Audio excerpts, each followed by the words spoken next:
je voudrais, on m'a demandé de vous parler d'un thème sur plutôt les guerres, la CPI et la place de notre continent dans tout ça. Je voudrais parler de ça en 4 points.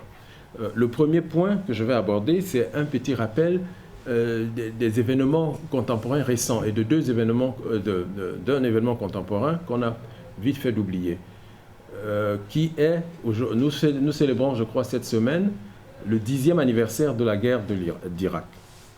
Et nous n'avons pas suffisamment tiré des leçons de cette guerre dont les répercussions nous tombent dessus aujourd'hui, y compris en Afrique. Deuxièmement, Marcus Garvey a dit un peuple qui ne connaît pas son histoire, c'est comme un arbre sans racines. Le premier mouvement de vent va vous balayer et vous retomberez.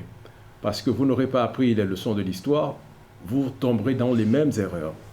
Et pour apprendre ces leçons de l'histoire, nous allons l'apprendre indirectement, parce que ce ne sera pas une leçon portée sur le continent africain, mais une leçon concernant le pays où nous sommes, la France elle-même, qui, ne l'oublions pas, a été un très très grand pays, a été même le pays le plus grand en Europe, sous Louis XIV et sous différents rois, mais qui a commis une succession de bêtises et qui l'ont amené à une succession de 3 défaites consécutives contre un pays que la France maîtrisait, à savoir que la France a dominé, y compris économiquement, politiquement et militairement, l'Allemagne, mais à partir de 1870, la France a perdu 3 guerres. La guerre de 1870, la guerre de 1918 et la guerre de 40. Donc nous allons voir indirectement que les enseignements là-bas peuvent nous être utiles pour aujourd'hui.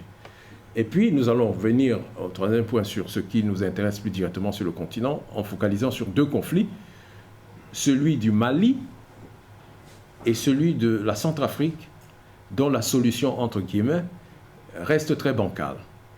Et à la fin, à quoi ça sert tout ça? C'est pouvoir dire quelles leçons est-ce que nous, ici et aujourd'hui, nous pouvons tirer et comment pouvons-nous contribuer là où nous sommes, malgré la modicité de nos moyens, malgré les forces énormes qui se liguent contre nous, qu'est-ce que nous pouvons faire pour notre continent? Et quand je parle du continent, je parle de sa diaspora. Le continent de l'Afrique, ce n'est pas seulement sur le continent physique l'Afrique.